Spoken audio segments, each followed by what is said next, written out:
Hindu mythology में celestial bodies का बहुत पावर होता है जो अर्थ पे रहने वालों की लाइफ को इन्फ्लुएंस करता है। इनमें से राहु और केतु, जिन्हें अक्सर शैडोवी प्लैनेट्स कहा जाता है, मिस्ट्री और एप्रीहेंशन का एहसास दिलाते हैं। दूसरे प्लैनेट्स के अनलाइक राहु और केतु फिजिकल चीजें नहीं है, बल्कि वो पॉइंट्स हैं जहां सन और मून के पाथ्स इंटरसेक्ट करते हैं।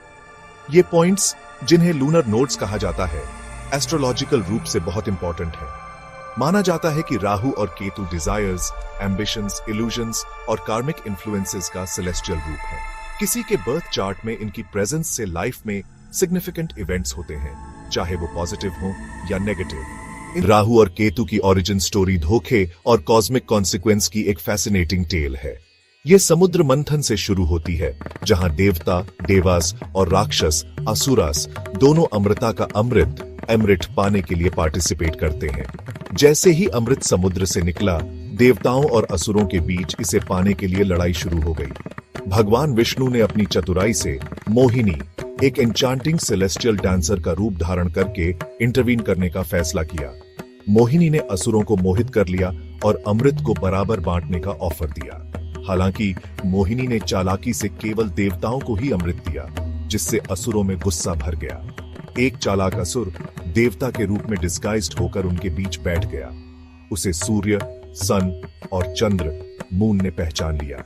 विष्णु के उसे रोकने से पहले ही असुर ने अमृत की एक बूंद निगल ली। विष्णु ने तुरंत असुर का सिर उसके शरीर से अलग कर दिया। क्योंकि असुर ने अमृत का सेवन किया था, इसलिए वह अमर हो गया।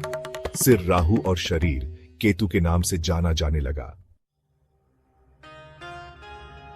राहु और केतु अपने भाग्य से क्रोधित होकर सूर्य और चंद्र से बदला लेने की कसम खाई, जिन्होंने उन्हें एक्सपोज किया था। उन्होंने सूर्य और चंद्रमा का लगातार पीछा किया और उन्हें पकड़कर निगल लिया, जिससे ग्रहण लगता था। दुनिया अंधेरे में डूब गई, जिससे डर और अनिश्चितता फैल गई।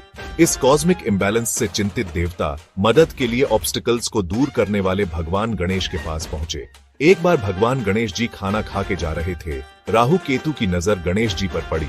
वो गणेश जी को देख के हंसने लगे कि हाथी की तरह मुख, मोटा सा पेट और उनकी चाल, क्योंकि गणेश जी अपनी मस्ती में धीरे धीरे चल रहे थे। गणेश जी ने राहु केतु को हंसते हुए देखा और उन्होंने अपना हाथ उठाकर अंतरिक्ष में घूम रहे राहु केतु को पकड़कर अपनी कमर में बेल्ट की तरह बांध लिया, जिससे राहु केतु अपनी नकारात्मकता और अहंकार को भूलकर गणेश जी की प्रार्थना करने लगे। इसलिए अगर आपकी कुंडली में राहु केतु नकारात्मक प्रभाव दे रहे हैं, लगन, लग्नेश या पंचम घर या पंचमेश को प्रभावित करके आपको अननेसेसरी थिंकिंग, एंग्जाइटी दे रहे या 8th और 12th हाउस को प्रभावित करके बार बार बीमारी दे रहे हैं, तो आपको भगवान गणेश जी की शरण में जाना चाहिए। जो जीवित ही देवता बन गए वो राहु केतु हैं।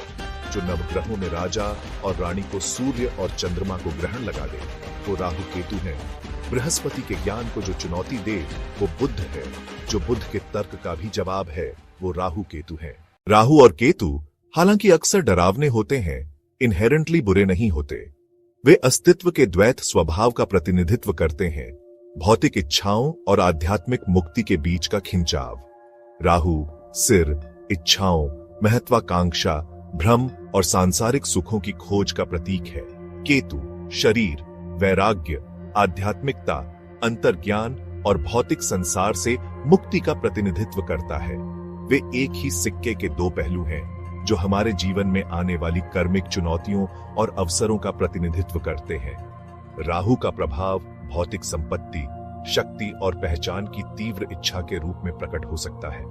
हालांकि यह उपलब्धि के लिए एक प्रेरक शक्ति हो सकती है, लेकिन अगर इसे नियंत्रण में नहीं रखा गया तो यह लालच, जुनून और असंतोष का कारण भी बन सकती है। दूसरी ओर केतु वैराग्य, आत्मनिरीक्षण और आध्यात्मिक ज्ञान की लालसा ला सकता है। हालांकि अगर इसे ठीक से नहीं समझा और प्रबंधित किया गया तो इसका प्रभाव अलगाव, भ्रम और खोए हुए होने की भावना के रूप में भी प्रकट हो सकता है। भगवान हनुमान शक्ति, भक्ति और दृढ़ता के अवतार राहु और केतु के नकारात्मक प्रभावों से सुरक्षा के लिए आह्वान किए जाने वाले एक और देवता है। हनुमान भगवान राम में अपनी अटूट आस्था और असाध्य प्रतीत होने वाली बाधाओं को दूर करने की अपनी क्षमता के लिए पूजनीय है। राहु और केतु अक्सर ऐसे भ्रम और चुनौतियां पैदा करते हैं जो हमारे संकल्प और विश्वास की परीक्षा लेते हैं। हनुमान की धोखे को भांपने की क्षमता, जैसा कि महाकाव्य रामायण में दिखाया गया है, उन्हें इन छायादार प्रभावों के खिलाफ एक शक्तिशाली शक्ति बनाती है। हनुमान की पूजा, उनके नाम का जाप और हनुमान चालीसा का पाठ करने से साहस, शक्ति और विचारों की स्पष्टता प्राप्त होती है, जिससे व्यक्तियों को राहु और केतु द्वारा उत्पन्न चुनौतियों से पार पाने में मदद मिलती है। दिव्य माता अपने विभिन्न रूपों में, जैसे दुर्गा, पार्वती और काली, अपार करुणा, सुरक्षा और शक्ति का स्रोत है। दिव्य माता की पूजा करना एक ऐसी मां के प्यार भरे आलिंगन में शरण लेने के समान है जो अपने बच्चों को नुकसान से बचाती है। जिस प्रकार एक मां अपने बच्चों का मार्गदर्शन और रक्षा करती है, उसी प्रकार दिव्य माता अपने भक्तों को राहु और केतु के नकारात्मक प्रभावों से बचाती है। प्रार्थना करना, दुर्गा चालीसा या कनकधारा स्तोत्र जैसे भजनों का जाप करना और उनका आशीर्वाद लेना अशुभ ग्रहों के प्रभावों से शांति, सांत्वना और सुरक्षा प्रदान करने वाला माना जाता है। राहु और केतु को खुश करने और उनके नकारात्मक प्रभावों को कम करने के लिए कई उपाय सुझाए गए हैं। जरूरतमंदों को दान करना, खासकर शनिवार जैसे दिनों में जो राहु से जुड़े हैं, इस छाया ग्रह को खुश करने वाला माना जाता है।